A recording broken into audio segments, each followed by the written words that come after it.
Happy father's day చెప్పు నాన్న. Father's day, happy father's day. Father's day video అయితే లేట్గానే పోస్ట్ చేశానండి. అయితే మీరందరూ కూడా ఫాదర్స్ డే అయితే సెలబ్రేట్ చేసుకునే ఉంటారు కదా, అట్లీస్ట్ ఒక స్టేటస్ పెట్టడం అయినా చేసి ఉంటారు కదా. ఇంతకు ముందు అంతా కూడా ఎప్పుడు కూడా నేను ఫాదర్స్ డే రోజు మా హస్బెండ్కి ఇట్లా కేక్ కట్ చేయించాలి పిల్లలతో అని నేను ఎప్పుడు అనుకోలేదు.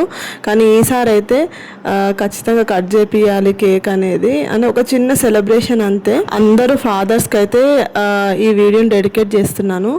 ఎవరైతే వాళ్ళ పిల్లల కోసం చాలా సాక్రిఫైజెస్ చేస్తుంటారు, అవి బయటకు అసలు కనిపించవు. ఆలోచిస్తే చాలా డీప్గా వెళ్తేనే మనకు అర్థమవుతుంది. అయితే మేమైతే కొంచెం ఎమోషనల్ కూడా అయిపోయాము. ఎందుకు ఏంటి అనేది నేను ప్రజెంట్గా ఇప్పుడైతే నేనేం ఎక్స్ప్లెయిన్ చేయలేను, వర్త్ ఇట్ కాదు. కానీ ఫ్యూచర్లో అయితే ఖచ్చితంగా ఈ విషయం గురించి నేనైతే ఒక వీడియో అయితే తీస్తానన్నమాట.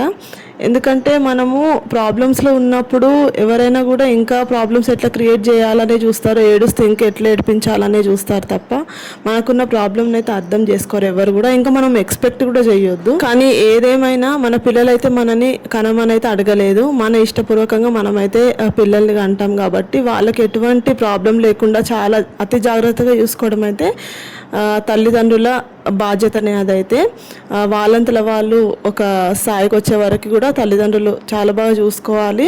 ఇంకా ఎవరికి ఎట్లాంటి ప్రాబ్లమ్స్ ఉన్నా కూడా ప్రజెంట్గా మాత్రమే ఉంటాయి అనుకోవాలి. ఫ్యూచర్లో ఇంకా మంచి డేస్ వస్తాయి కాబట్టి ప్రజెంట్గా మనం అంతా మన కర్మను అనుభవిస్తున్నామని నేను అనుకుంటాను. రేపు పొద్దున్న పిల్లలు పెద్ద అయిన తర్వాత మా నాన్న ఇంత చూసుకున్నారా, ఇన్ని సాక్రిఫైసెస్ చేస్తారా అని పిల్లలకైతే అర్థం కావాలి. మనసులో మాట మీకు నచ్చిందా అయితే సబ్స్క్రైబ్ చేసుకోండి.